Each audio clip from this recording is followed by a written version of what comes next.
ଆପଣଙ୍କର ଘରେ ସବୁବେଳେ ଯଦି ଆର୍ଥିକ ସଙ୍କଟ ଲାଗି ରହିଛି, ଘରର ଫାଇନାନ୍ସିଆଲ ଷ୍ଟାଣ୍ଡାର୍ଡ଼ ଭଲ ନାହିଁ, ପୋଜିସନ୍ ଭଲ ନାହିଁ, କ'ଣ କରିବେ?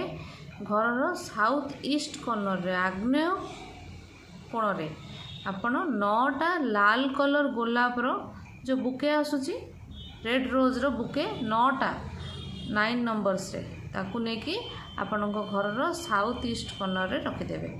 ଏହା କରିବା ଦ୍ୱାରା ଆପଣଙ୍କର ସେଇ ଦିଗଟି ଏନହାନ୍ସ ହେବ ଏବଂ ଆପଣଙ୍କୁ ଚତୁର୍ଦିଗରୁ ଧନ ଲାଭର ସୂଚକ ଆସିବ। ଆପଣଙ୍କୁ ବିଭିନ୍ନ ଅପରଚୁନିଟି ମିଳିବ, ଧନ ଇନକମ୍ କରିବାର, ଅର୍ଥ ଇନକମ୍ କରିବାର। ଅର୍ଥ ଆଗମନର ସ୍ରୋତଟାକୁ ଆମର ସାଉଥ୍ ଇଷ୍ଟ କର୍ଣ୍ଣର ମେଣ୍ଟେନ୍ କରୁଛି।